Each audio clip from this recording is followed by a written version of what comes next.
Guys hello guys welcome back to VK study zone. आज हम daily English सीखने के लिए एक स्टोरी रीड करेंगे। देखते हैं आज की स्टोरी क्या है। दी सेल्फिश मैन। सेल्फिश यानी होता है स्वार्थी, एक स्वार्थी इंसान।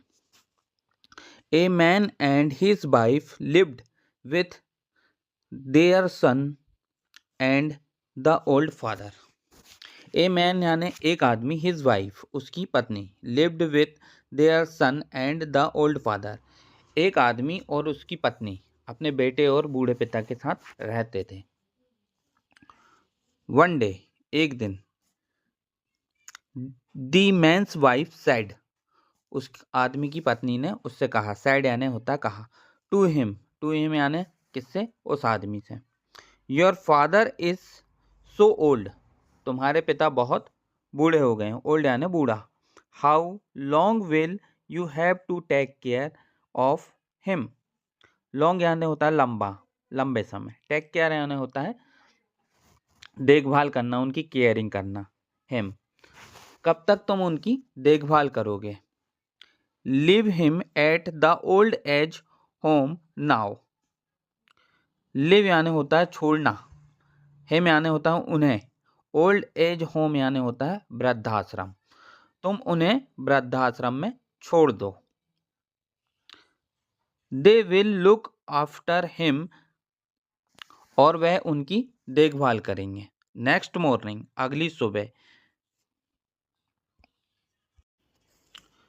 दे विल लुक आफ्टर हिम वह उनकी देखभाल करेंगे। नेक्स्ट मॉर्निंग अगली सुबह, the man went to cemetery and started digging a pit for his father there. He thought, my father might die soon in the old age home. Next morning यानी होता है अगली सुबह। दी मैन वेंट वह गया, कहाँ गया, दी cemetery यानी होता है कब्रिस्तान, एंड स्टार्ट यानी होता है शुरू करना, डिगिंग यानी होता है खोदना, ए पिट यानी होता है गड्ढा, फॉर हिज फादर वह आदमी कब्रिस्तान गया और वहां अपने पिता के लिए गड्ढा खोदने लगा।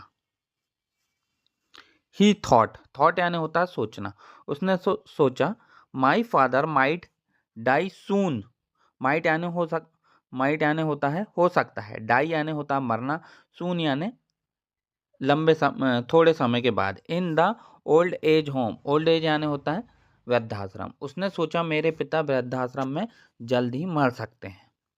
I should dig the pit यानी होता है गड्ढा, आई शुड यानी करना चाहिए, डिग पिट मुझे एक गड्ढा खोदना चाहिए। दी enter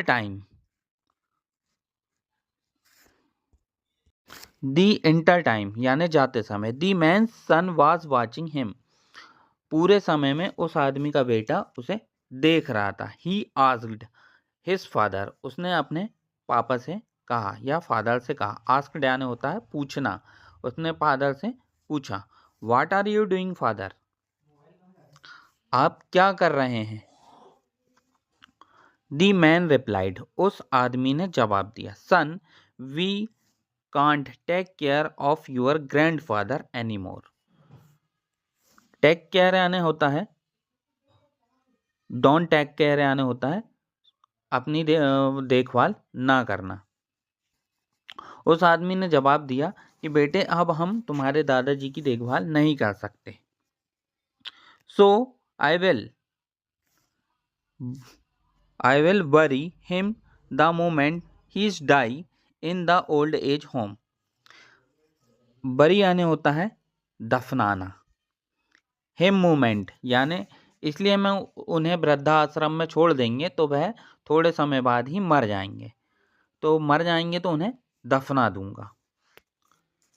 the sun replied oh, the sun replied बेटे ने कहा, oh then I should book a place for you. I should यानी होता है मुझे भी, शुड यानी होता है चाहिए, book a place for as well तो इस प्रकार मुझे भी आपके लिए एक जगह बुक कर देनी चाहिए। एंड आई शुड डिग ए पीट हेयर टू, और मुझे भी एक बड़ा सा गड्ढा खोदना चाहिए। The man got embarrassed and took his father back home. Man got यानी होता है वापस, एम्बेरेस्ड यानी होता है शर्मिंदा। बच्चे की बात सुन के वह आदमी शर्मिंदा हुआ। And his father back to home, और वह अपने पिता को वापस घर ले गया। Moral, it's your duty to take care of your parents. अपने माता पिता की देखभाल करना ही अपना कर्तव्य है। ऐसे ही रीडिंग के लिए चैनल को सब्सक्राइब करें। वीडियो पसंद आया होगा तो वीडियो को लाइक करें एंड शेयर करें। Thank you for watching.